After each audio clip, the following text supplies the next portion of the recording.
La familia Washington atravesó Millbrook, Alabama, de camino a visitar a unos parientes y nunca llegó a su destino. Su coche fue encontrado calcinado en la plaza del pueblo al amanecer, con las maletas aún guardadas en el maletero. No hubo testigos. No se inició ninguna investigación. No se hicieron preguntas. Durante 40 años, Millbrook enterró su secreto, hasta que el nieto regresó y descubrió pruebas que desenmascararían a todo el pueblo. Lo que descubrió le hará cuestionarse todo lo que creía saber sobre la justicia. 12 de agosto de 2014. 14:47, Miguel Washington Jr. salió de su coche de alquiler en medio del sofocante calor de un verano de Alabama, sintiendo el peso de 40 años presionándole como la humedad que hacía que la camisa se le pegara a la espalda. La plaza de Millbrook era exactamente igual a las fotografías que había estudiado durante décadas, pero más pequeña. Más cansado. Más desesperado por aferrarse a un pasado que debería haber sido enterrado con las personas a las que había matado. El monumento confederado seguía dominando el centro de la plaza, con su soldado de bronce mirando al norte en eterno desafío a una guerra perdida hacía siglo y medio. Pero lo que llamó la atención de Michael fue el trozo de asfalto que había en la base del monumento. Asfalto fresco, colocado en algún momento de los últimos años, que cubría el lugar exacto donde el Buick Skylark de 1972 de su familia había sido encontrado calcinado hasta los huesos el 16 de julio de 1974. Incluso el suelo intentaba ocultar la verdad. Michael sacó el diario de su abuelo, con la cubierta de cuero desgastada por 40 años de búsqueda. Las páginas contenían todo lo que la policía de Detroit había reunido sobre la desaparición. Declaraciones de testigos que no llevaban a ninguna parte. Informes oficiales que no decían nada. Fotografías de un coche quemado que planteaban más preguntas que respuestas. Pero lo más importante, contenía los nombres. Roberto Washington, 35. María Washington, 32. Miguel Washington, 12. Angela Washington, 8. El bebé Thomas Washington, 18 meses. Su tío, su tía y sus primos, que habían desaparecido mientras conducían por una ciudad que parecía no haber visto nunca una familia negra y que pretendía que siguiera siendo así. La gente del pueblo le observaba desde los escaparates y los porches a la sombra, con la misma hostilidad que sus padres y abuelos habían perfeccionado en 1974. Michael se lo esperaba. Se había preparado para ello durante 3 años de investigación que le habían llevado desde las redacciones de Detroit a los archivos de derechos civiles, hasta las puertas de un pueblo que había pasado 4 décadas perfeccionando el arte de la amnesia. ¿Te has perdido, hijo? La voz pertenecía al jefe de policía Thomas Morrison, nieto del sheriff que había estado al mando cuando desapareció la familia Washington. A sus 35 años, Tommy había heredado algo más que la placa de su abuelo. Había heredado los secretos de su abuelo, los métodos de su abuelo y su comprensión de que algunas verdades eran demasiado peligrosas para decirlas en voz alta. Michael sonrió con la cortesía profesional que había aprendido durante 10 años como periodista de investigación. No estoy perdido, jefe. Estoy exactamente donde tengo que estar. Soy Miguel Washington Jr. y estoy aquí por mi familia. El reconocimiento parpadeó en la cara de Morrison como un relámpago de verano. Rápido, brillante, e inmediatamente seguido por el tipo de oscuridad que precede a las tormentas. Señor, no sé lo que ha oído hablar de este pueblo, pero puedo decirle ahora mismo que está perdiendo el tiempo. Sea lo que le ocurrió a su gente, no ocurrió aquí. Pero Michael ya había oído antes esa negación, en llamadas telefónicas y cartas y declaraciones oficiales que decían lo mismo. Millbrook, Alabama, era un pueblo tranquilo donde nunca le había pasado nada malo a nadie, y menos a las familias negras que habían cometido el error de parar a repostar un día de verano de 1974. La diferencia era que, esta vez, Michael no había venido solo a hacer preguntas.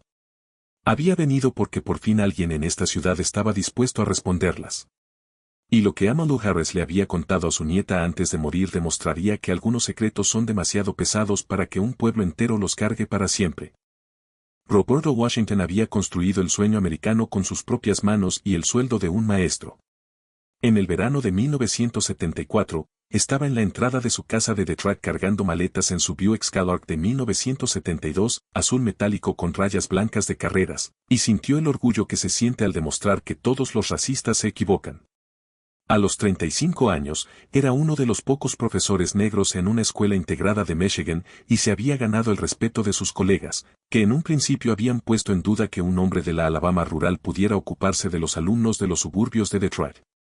Pero era algo más que el éxito profesional lo que hacía que el pecho de Robert se hinchara mientras comprobaba el aceite y la presión de los neumáticos por última vez. Era saber que sus hijos nunca conocerían las limitaciones con las que él había crecido. Michael, de 12 años, ya hablaba de ser médico, inspirado por los discursos del Dr. King sobre el servicio y la dignidad. Angela, de 8 años, hacía dibujos de aulas integradas donde niños de todos los colores aprendían juntos. Y el bebé Thomas, que apenas caminaba pero ya balbuceaba con la voz segura de un niño al que nunca le habían dicho que no pertenecía a ningún sitio. María Washington salió de su casa de ladrillo de la zona oeste de Detroit con una nevera llena de sándwiches y té dulce para el largo viaje hacia el sur. A los 32 años, había pasado de ser una enfermera de Montgomery que había caminado durante el boicot a los autobuses a una madre de Detroit voluntaria en los programas juveniles de la NAACP. Su experiencia con los derechos civiles no era ningún secreto, la llevaba como una armadura, enseñando a sus hijos que no solo tenían derechos, sino también la responsabilidad de seguir luchando por la justicia. Mamá va a llorar cuando vea lo grande que se ha hecho Thomas, dijo Mary, acomodándose en el asiento del copiloto con la satisfacción de una mujer que ha conseguido criar a su familia lejos del racismo asfixiante de su infancia en Alabama. Hacían este viaje todos los veranos, visitando a la anciana madre de Mary en Montgomery, conectando a sus hijos nacidos en Detroit con las raíces sureñas que representaban tanto el dolor como la perseverancia. Los niños se sentaron en el asiento trasero con la excitada energía que precede a los viajes largos en coche. Michael llevaba un proyecto escolar sobre la historia familiar y planeaba entrevistar a su abuela sobre la vida antes de los derechos civiles. Angela había pasado semanas creando obras de arte para regalar a unos primos a los que veía una vez al año. El bebé Thomas se aferraba a su peluche favorito, un oso de peluche marrón que viajaría de Detroit a Alabama y volvería sano y salvo, a diferencia de la familia que se lo había regalado. Robert había trazado cuidadosamente la ruta, como todos los años. La autopista 65 hacia el sur a través de Kentucky y Tennessee, evitando los pequeños pueblos donde los viajeros negros seguían sin ser bienvenidos al anochecer. Pararían para repostar y comer en ciudades más grandes donde sus matrículas de Michigan y su aspecto de clase media no llamaran peligrosamente la atención. La única parada incierta era Millbrook, Alabama, una pequeña ciudad en la que nunca habían parado antes, pero donde podrían necesitar repostar dependiendo del tráfico y del momento. Solo hay que repostar e irnos, le dijo Robert a Mary cuando salieron de su garaje aquel martes por la mañana. Estaremos en Montgomery a la hora de cenar. El motor del Buick zambaba con la fiabilidad por la que Robert había pagado extra, llevando a una familia hacia lo que debería haber sido otra visita rutinaria de verano. En el maletero, cuidadosamente guardados bajo las maletas, había regalos que representaban su éxito en Detroit, juguetes de los grandes almacenes Hudson para los primos, un pañuelo de seda para la abuela y fotografías de su barrio integrado para demostrar lo lejos que habían llegado todos desde el mundo segregado del que Mary había huido 20 años antes. Mientras conducían hacia el sur a través del cambiante paisaje, desde el perfil industrial de Detroit hasta las ondulantes colinas de Kentucky y los campos de algodón de Alabama, la familia Washington llevaba consigo la confianza de quienes lo habían conseguido. Que habían construido algo permanente. Que se habían ganado un lugar en la sociedad estadounidense gracias a la educación, el trabajo duro y una dignidad inquebrantable. Ninguno de ellos podría haber imaginado que su éxito en sí mismo los marcaría para la muerte en una ciudad que todavía medía el valor de una familia negra por la rapidez con la que se la podía hacer desaparecer. 15 de julio de 1974. 15:30, el indicador de combustible del Buick Skylark de Roberto Washington oscilaba justo por encima del nivel de vacío mientras el calor de Alabama resplandecía en la autopista 31 como olas de malicia. Millbrook apareció a través de la distorsión del calor, un grupo de edificios dispuestos alrededor de una plaza que parecía haber sido congelada en 1954 y dejada al sol del verano. Necesitamos gasolina, cariño, dijo Mary, aunque su voz reflejaba la vacilación que todo viajero negro conocía en 1974. Las pequeñas ciudades de Alabama eran un juego de dados. Algunos se habían adaptado a la integración con una aceptación a regañadientes. Otros permanecían anclados en el pasado, donde una familia negra con matrícula de Michigan representaba todo lo que temían de un mundo cambiante. Robert guió el Buick hacia la gasolinera Williams, la única estación de servicio visible en la plaza del pueblo. El edificio era antiguo pero estaba bien conservado, con carteles pintados a mano que anunciaban Coca-Cola y aceite de motor. Pero fue su ubicación lo que hizo que a Robert se le oprimiera el pecho. Justo enfrente de un monumento confederado que dominaba la plaza como un dedo de piedra apuntando al cielo, advirtiendo a todo el mundo sobre el orden natural de las cosas. Cuando llegaron a los surtidores, la ciudad empezó a darse cuenta. Las conversaciones se detuvieron en las escaleras del juzgado. Las mecedoras se pararon en los porches. Incluso los perros parecían sentir que algo diferente había entrado en su mundo. A través de la ventana de la gasolinera, Robert pudo ver al propietario, Pedro Williams, observando nervioso, con la expresión de un hombre que reconoce los problemas cuando los ve pero no sabe qué hacer al respecto. «Quedaos en el coche», dijo Robert a su familia, pero Mary ya estaba abriendo la puerta. «Los niños necesitan ir al baño», dijo con la tranquila determinación que la había llevado a través de los boicots a los autobuses de Montgomery. «Somos clientes. Tenemos derechos». «Derechos». La palabra flotaba en el aire de Julio como un desafío al que la multitud de residentes blancos no sabía cómo responder. En 1974, la ley federal era clara sobre los alojamientos públicos. Pero la ley federal era algo que ocurría en Washington, D.C., no en Millbrook, Alabama, donde el sheriff Buck Morrison todavía se comportaba como el capataz que había sido su abuelo. El coche patrulla de Morrison se materializó en el borde de la plaza como llamado por alguna señal invisible. A sus 58 años, era lo bastante viejo como para recordar cuando tratar a la gente de color arrogante era sencillo y legal. Lo bastante joven como para adaptarse a nuevos métodos que conseguían los mismos resultados. Observó a la familia Washington a través de unas gafas de sol de aviador que reflejaban el monumento confederado como dos espejos gemelos de propósito inmutable. Pedro Williams se acercó al coche de Robert con la cautela de un hombre que camina por la cuerda floja entre la ley federal y las expectativas locales. Preguntó: «¿Les ayudo, amigos?», con la voz cargada de décadas de práctica de deferencia hacia la autoridad blanca y confusión sobre cómo dirigirse a clientes negros de éxito. «Llénelo, por favor», dijo Robert, saliendo del coche con la postura segura de un hombre que se ha ganado su lugar en el mundo. Llevaba la ropa planchada a pesar del largo viaje. Sus zapatos estaban lustrados. Sus hijos se portaban bien. Todo en la familia Washington gritaba respetabilidad de clase media, y en Millbrook, 1974, ese era exactamente el problema.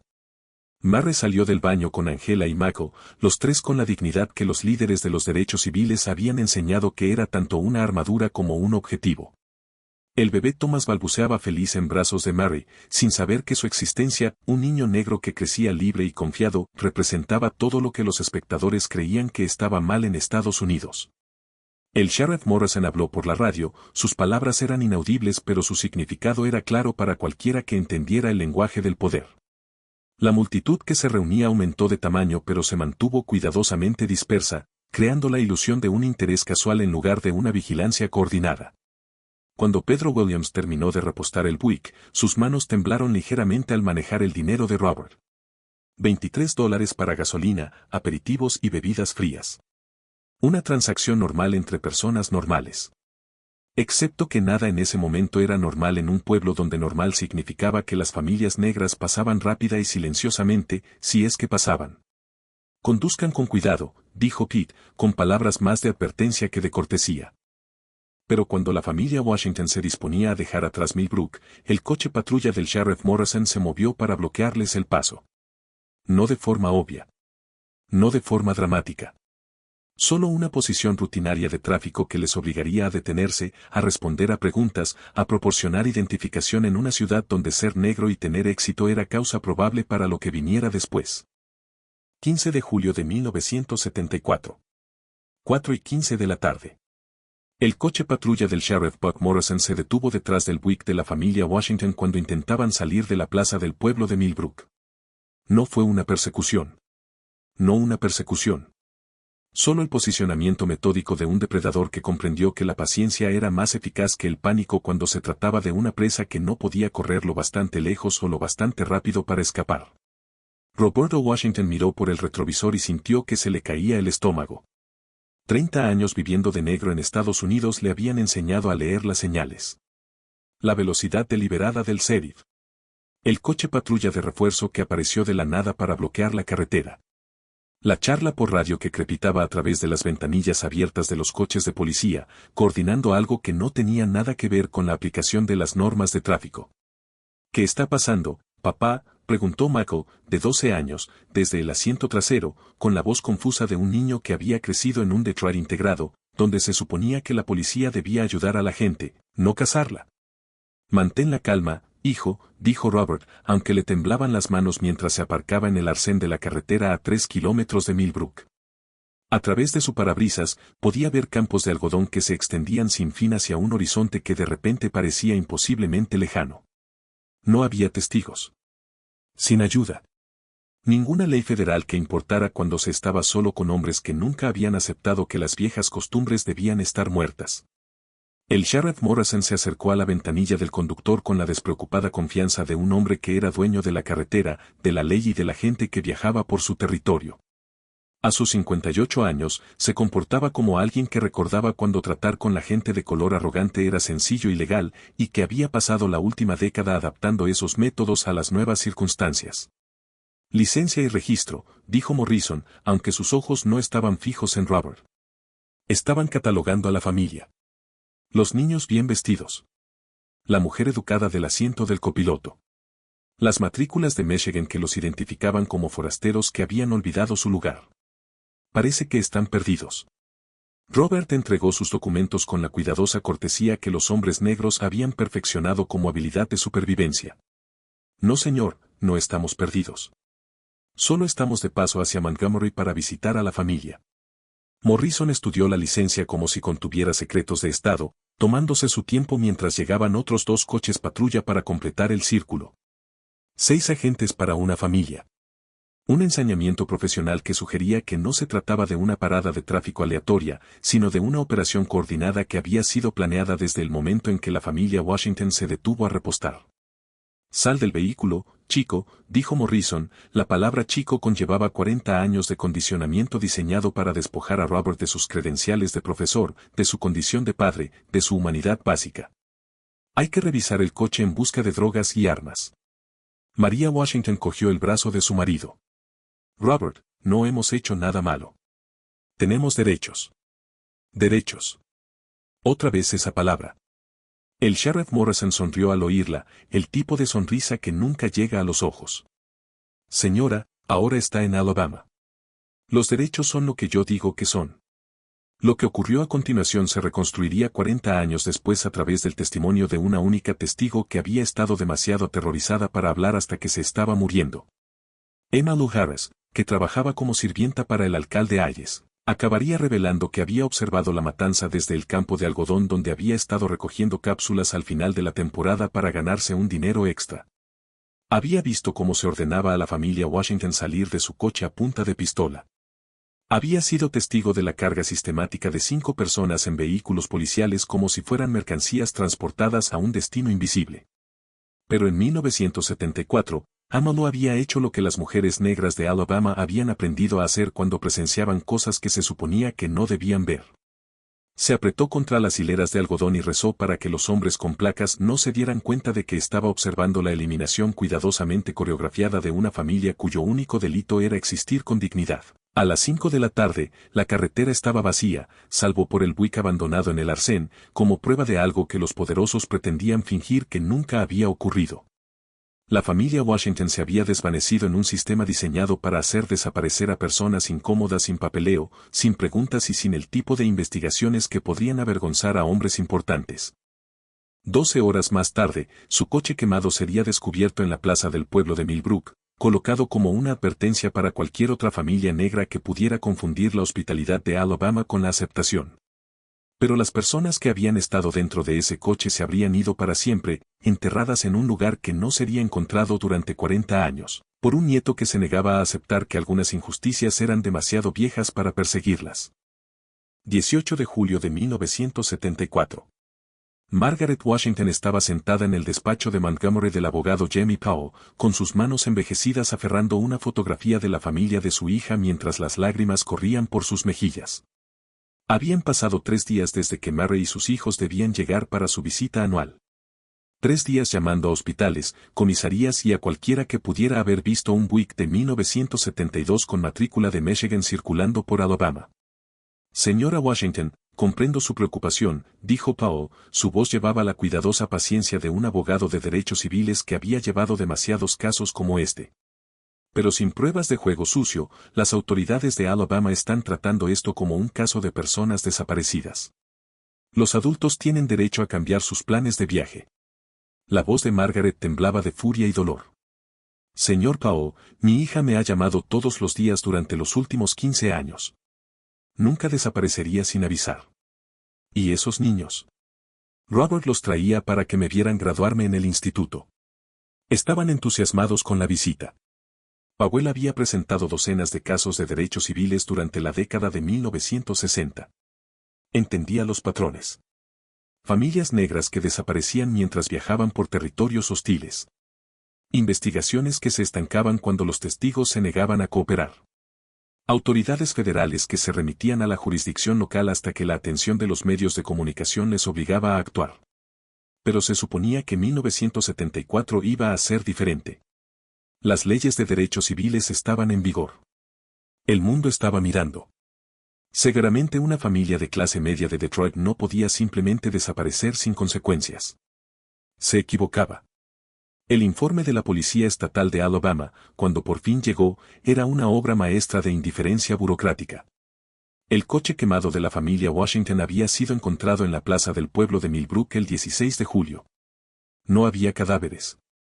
No había señales de juego sucio. Las autoridades locales sugirieron que la familia había montado el incidente con fines de seguro o publicidad de derechos civiles. Caso cerrado. Esto es imposible, dijo Powell a su secretaria tras leer el informe. Una familia no quema su propio coche y desaparece con 3 niños por publicidad. Algo pasó en Millbrook. Pero cuando Powell intentó investigar, se encontró con muros de silencio que parecían construidos profesionalmente. El propietario de la gasolinera afirmó no recordar haber atendido a ninguna familia negra. Los residentes del pueblo insistían en que no habían visto nada inusual el 15 de julio. El informe del sheriff Morrison afirmaba que su departamento no había parado ni interrogado a ninguna familia negra. Lo más inquietante de todo es que los investigadores federales parecían inusualmente reacios a desafiar a la autoridad local. La agente del FBI Patricia Moore, asignada al caso, dijo a Powell que las violaciones de los derechos civiles requerían pruebas de delitos federales. Las desapariciones locales corresponden a la jurisdicción estatal, explicó, aunque su tono sugería que no creía en sus propias palabras. La comunidad de Detroit se unió en torno a la desaparición de la familia Washington con la intensidad de quienes comprenden que podría haber sido cualquiera de ellos. Los compañeros de clase de Robert organizaron campañas para recaudar fondos. La iglesia de Mary celebró vigilias de oración. El Fondo de Defensa Legal de la NAAC presentó demandas federales exigiendo una investigación. Pero todas las vías legales conducían al mismo callejón sin salida, Millbrook, Alabama, donde todo un pueblo parecía haber desarrollado una amnesia colectiva sobre el 15 de julio de 1974. El investigador privado Marco Johnson, contratado por la comunidad de Detroit, duró exactamente 4 días en Millbrook antes de que el sheriff Morrison le escoltara hasta la frontera del condado con la advertencia de que agitadores externos estaban causando problemas. El informe de Johnson era escalofriante por su brevedad. La policía local es hostil a la investigación. Los residentes afirman no tener conocimiento del incidente. Recomiendo la intervención federal o el caso seguirá sin resolverse. La intervención federal nunca llegó. En septiembre de 1974, la atención de los medios de comunicación se había desplazado a otras historias. La demanda de derechos civiles fue desestimada por falta de pruebas. Y la familia Washington se convirtió en otra nota estadística a pie de página en la larga historia de negros estadounidenses que habían desaparecido en la maquinaria de la justicia sureña. Margaret Washington vivió 15 años más y murió en 1989 sin saber nunca qué había sido de su hija y de sus nietos. Todas las noches, hasta el final, puso 5 sitios de más en su mesa, con la esperanza de que mañana fuera el día en que por fin volvieran a casa. La comunidad de Detroit nunca lo olvidó. La escuela primaria Roberto Washington fue bautizada en su honor. La beca de enfermería de María Washington siguió apoyando a las jóvenes negras que ingresaban en la sanidad. Y los nombres de Michael, Angela y Thomas Washington se añadieron a los monumentos conmemorativos de los derechos civiles, aunque nunca se encontraron sus cuerpos para darles sepultura. Pero en Millbrook, Alabama, el verano de 1974 simplemente no existía en la memoria oficial. Y 6 hombres cargaron con un secreto que envenenaría sus almas durante 40 años, hasta que un testigo encontró finalmente el valor para hablar desde su lecho de muerte. 40 años es mucho tiempo para llevar sangre en las manos, sobre todo cuando esa sangre pertenece a niños que nunca habían tenido la oportunidad de crecer y amenazar a nadie. En 2010, la mayoría de los hombres que habían participado en los asesinatos de la familia Washington estaban muertos, llevándose sus secretos a tumbas que serían marcadas con flores y banderas estadounidenses, honrados como pilares de una comunidad construida sobre huesos enterrados. El sheriff Buck Morrison murió en 1998 y a su funeral asistieron cientos de residentes de Millbrook que elogiaron su dedicación a la ley y el orden. Su panegírico no mencionó el 15 de julio de 1974 ni a la familia cuya sangre había manchado su uniforme 40 años después. Pero su viuda, Sarah Morrison, llevaba una carga diferente. Había lavado las manchas de sangre de la ropa de su marido la noche en que éste regresó a casa de su misión especial y había pasado 20 años esperando a unos investigadores federales que nunca llegaron. El alcalde Gerardo Hayes vivió hasta 2005, desarrollando una demencia que le soltó la lengua de forma peligrosa. Durante sus últimos años en el centro de cuidados Millbrook, divagaba con las enfermeras sobre la familia de negros que no sabían cuál era su lugar y sobre enseñar lecciones que necesitaban ser enseñadas. El personal descartó sus palabras como los confusos desvaríos de una mente envejecida, pero su nieta Jessica empezó a llevar un diario de sus confesiones, intuyendo que eran demasiado específicas para ser fantasía. A partir de 1974, Pedro Williams, propietario de una gasolinera, se convirtió en un hombre destrozado que en 1987 se suicidó bebiendo. Su culpabilidad se manifestaba en forma de paranoia que le hacía saltar ante cualquier petardeo de un coche o cualquier llamada inesperada a su puerta. Su mujer contaba a los vecinos que Tir hablaba en sueños de elegir el bando equivocado y de niños que no merecían lo que les pasó. Pero en un pequeño pueblo de Alabama, el dolor de una viuda era más fácil de ignorar que una conspiración que implicaba a la mitad de los dirigentes de la ciudad. Emma Lou Harris llevaba la carga más pesada de todas. Como empleada doméstica de la familia Hayes durante 37 años, había limpiado la sangre de la ropa del alcalde, quemado las fotografías que él había tomado como trofeos y escuchado las llamadas telefónicas que coordinaban el encubrimiento. Había visto ir y venir a los investigadores federales, que siempre se quedaban cortos a la hora de hacer las preguntas adecuadas a las personas adecuadas. Lo sabían, susurraba Amalou a su nieta Denise durante las cenas de los domingos. Aquellos hombres del FBI sabían que algo iba mal, pero no querían saber demasiado. Es más fácil dejar que los perros duerman cuando esos perros muerden. En 2000, Millbrook había transformado su vergüenza en ingresos turísticos. El monumento confederado se limpió y restauró. La plaza del pueblo acogía festivales de antigüedades y recreaciones de la guerra civil.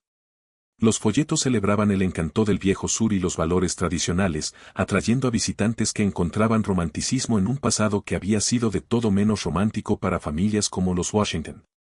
Pero la nueva generación arrastraba fragmentos de culpa heredada. Niños que habían crecido escuchando conversaciones susurradas entre sus padres. Nietos que habían encontrado viejas fotografías escondidas en desvanes. Bisnietos que intuían que la cómoda vida de su familia se había construido sobre algo terrible de lo que no se podía hablar. Miguel Washington Jr. llegó a Millbrook cargado con 40 años de preguntas sin respuesta y la obstinada determinación de un hombre que había heredado algo más que el apellido de su tío. Como periodista de investigación del Detroit Free Press, había pasado 3 años preparándose para ese momento, creando fuentes y reuniendo pruebas que daban una imagen muy distinta de lo ocurrido en 1974. Su investigación había descubierto patrones que los investigadores federales habían pasado por alto. Registros de propiedad de tierras que mostraban transferencias de propiedad sospechosas inmediatamente después de los asesinatos. Registros financieros que indicaban grandes pagos en efectivo a testigos clave. Registros médicos de la sala de urgencias local que mostraban tratamientos por accidentes de caza que coincidían perfectamente con las heridas defensivas. Y lo más importante, Michael Jr. había encontrado a Amalou Harris. A sus 89 años, se estaba muriendo de insuficiencia renal y el peso de cargar con el secreto de Millbrook se había vuelto más pesado que su miedo a las consecuencias de hablar. Su nieta Denise se había puesto en contacto con Michael Jr. a través de las redes sociales, compartiendo fragmentos de historias que Amalu había susurrado durante sus cada vez más frecuentes estancias en el hospital. Mema sigue hablando de una familia que fue asesinada, había escrito Denise en su mensaje. Dice que lo vio suceder y que ha estado cargando con el secreto toda su vida. Quiere contárselo a alguien antes de morir, pero tiene miedo de lo que pueda pasarle a nuestra familia. Michael Jr. comprendía ese miedo. Había crecido con historias de trabajadores de los derechos civiles que habían sido asesinados por hacer las preguntas equivocadas. Pero también comprendía que algunas verdades eran demasiado importantes para morir con las personas que las presenciaban. Amalu Harris estaba dispuesta a cambiar su silencio por la paz que solo la justicia podía traer. 15 de agosto de 2014. Amalu Harris yacía en la cama del Hospital Montgomery General, su voz apenas un susurro pero su memoria cristalina mientras relataba el día más horrible de su vida. Miguel Washington Jr. estaba sentado a su lado, grabando cada palabra en su teléfono mientras su nieta Denise le cogía la frágil mano.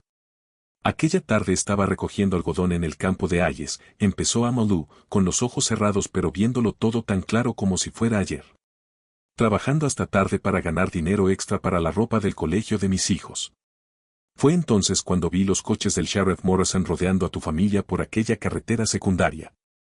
Michael Jr. se inclinó más cerca, con el corazón latiéndole con fuerza mientras 40 años de preguntas empezaban por fin a encontrar respuestas. Hicieron salir primero a tu tío y a tu tía, continuó Amalu, con lágrimas cayendo por sus curtidas mejillas. Luego a los niños. El bebé lloraba como un loco. El Sheriff Morrison daba órdenes como si dirigiera una operación militar. Describió detalles que solo alguien que había presenciado el horror podía conocer. La forma en que Roberto Washington había intentado proteger a sus hijos con su cuerpo. Como Mary les había suplicado que se la llevaran a ella en lugar de hacer daño a los bebés. La ejecución sistemática que siguió, llevada a cabo por 6 hombres que llevaban insignias y la autoridad que esas insignias proporcionaban. Llevaron los cuerpos a la vieja granja Hayes, susurró Amalu. Los enterraron en ese campo trasero donde nunca va nadie. Me hicieron ayudar a llevar a los más pequeños porque dijeron que si se lo contaba a alguien, nos enterrarían a mí y a mis bebés junto a ellos. A Michael Jr. le temblaron las manos mientras procesaba lo que ella le estaba contando. Su familia no había muerto en un acto de violencia al azar. Habían sido asesinados sistemáticamente por agentes de la ley que habían pasado 40 años siendo honrados como pilares de la comunidad. El señor Hayes hizo fotos, dijo Amalu, su voz se hizo más fuerte a medida que la carga empezaba a aliviarse de sus hombros. Las guardaba en una caja de zapatos debajo de la cama como si fueran trofeos. Me hacía espolvorearlas todas las semanas, para recordarme lo que les ocurría a las personas de color que se volvían demasiado arrogantes. Las fotografías aún existían, reveló Amalu. Escondidas en el desván de la mansión Hayes tras la muerte del alcalde, conservadas por una viuda que había tenido demasiado miedo para destruir las pruebas pero demasiado terror para revelarlas. Junto con el uniforme manchado de sangre del Sheriff Morrison que Amalu había recibido la orden de limpiar pero que había guardado en secreto como seguro contra los hombres que habían amenazado a su familia. 3 días después, Michael Jr. estaba con agentes del FBI en la granja de los Hayes, viendo cómo un radar de penetración en el suelo revelaba lo que la confesión de Amalu había prometido. Tierra removida en el campo trasero. 5 grupos de restos humanos enterrados en una fosa común. Objetos personales que confirmaban lo que todos sabían pero nadie se había atrevido a decir. La verdad había llegado por fin a Millbrook, Alabama. Y con ella llegó el ajuste de cuentas que 40 años de silencio no podían impedir para siempre. Septiembre de 2014. Las detenciones llegaron 40 años tarde, pero llegaron con la fuerza de la justicia que había estado acumulando presión como una presa a punto de estallar. 3 miembros supervivientes del escuadrón de ejecución del Sheriff Morrison fueron puestos bajo custodia por agentes federales, sus rostros conmocionados captados por las cámaras de los noticiarios mientras eran conducidos lejos de la cómoda jubilación que nunca habían merecido. Las pruebas eran abrumadoras. El testimonio de Amalu Harris, corroborado por pruebas físicas que había conservado durante 4 décadas. Fotografías encontradas en la mansión Hayes mostrando la escena del crimen y las víctimas. Registros financieros que probaban pagos a testigos y participantes. Análisis de ADN confirmando la identidad de los restos encontrados en la fosa común. La mitología cuidadosamente construida de Millbrook se desmoronó en cuestión de semanas. La ciudad que se había comercializado como un bastión del encanto sureño quedó expuesta como una comunidad construida sobre el asesinato y mantenida a través del silencio colectivo. El valor de las propiedades cayó en picado. El turismo desapareció. El monumento confederado de la Plaza del Pueblo se convirtió en un símbolo no del patrimonio, sino del odio que había matado a una familia inocente. El juicio atrajo la atención nacional a una sala en la que se había negado la justicia durante 40 años. Miguel Washington Jr. testificó sobre el legado de su familia, leyendo las evaluaciones docentes de su tío Robert y el trabajo por los derechos civiles de su tía Mary. Emmylou Harris, aunque moribunda, compareció a través de un testimonio en video que hizo llorar a los endurecidos fiscales federales. Eran buenas personas, dijo Michael Jr., a la sala abarrotada. Creían en la promesa de igualdad y justicia de Estados Unidos. Murieron porque pequeños hombres con placa no podían aceptar que las familias negras pudieran tener éxito y dignidad. Las condenas conllevaron cadenas perpetuas para los conspiradores supervivientes, pero no hubo justicia que pudiera devolver las vidas robadas. La familia Washington se había perdido 40 años de cumpleaños, graduaciones, bodas y nietos que nunca conocerían. El ajuste de cuentas de la ciudad distaba mucho de haberse completado. La supervisión federal transformó el departamento de policía de Millbrook. Un proceso de verdad y reconciliación obligó a los residentes a enfrentarse a la historia de su comunidad. La antigua granja de los Hayes se convirtió en un parque conmemorativo donde los visitantes podían conocer el coste del silencio ante la injusticia. Miguel Washington Jr. regresó a Detroit con los restos de su familia y por fin pudo celebrar el funeral que se le había negado en 1974. El funeral atrajo a miles de personas, entre ellas líderes de los derechos civiles que hablaron sobre el valor, la persistencia y el poder de la verdad para superar incluso las mentiras más cuidadosamente construidas. En la actualidad, el Washington Family Memorial ocupa el lugar que antes ocupaba el monumento confederado en la Plaza del Pueblo de Millbrook. Todos los años, el 15 de julio, la gente se reúne para recordar a una familia cuyo único delito fue creer en el sueño americano vistiendo el color de piel equivocado. Y cada año, Michael Jr. habla sobre la importancia de romper el silencio, buscar la verdad y garantizar que la justicia retrasada no se convierta en justicia denegada para siempre. La familia Washington que entró en Millbrook, Alabama, en 1974 demostró que los estadounidenses de raza negra morirían simplemente por existir con dignidad y, en última instancia, sacó a la luz una conspiración de supremacía blanca tan amplia que necesitó 40 años de silencio y la complicidad de toda una ciudad para ocultar todo el alcance de sus crímenes contra los derechos civiles. La confesión de Emmylou Harris en su lecho de muerte, mantenida en secreto durante 4 décadas, reveló finalmente el odio que las insignias y el poder político murieron tratando de ocultar. La Plaza del Pueblo que ocultó el asesinato sistemático se convirtió en un monumento a la valentía de un testigo que eligió la verdad frente a toda una vida de miedo. ¿Cuántas otras familias negras yacen bajo el suelo sureño, con sus asesinatos disfrazados de desapariciones? ¿Qué ocurre cuando comunidades enteras se coordinan para eliminar a quienes desafían las jerarquías raciales? ¿Puede sobrevivir la democracia cuando buscar la igualdad se convierte en una sentencia de muerte? Escriba un comentario a continuación y díganoslo. ¿Crees que la violencia racial coordinada por las autoridades locales sigue ocurriendo hoy en día? Pulsa el botón me gusta, suscríbete y activa las notificaciones para recibir más investigaciones que demuestran que la justicia es más duradera que el silencio.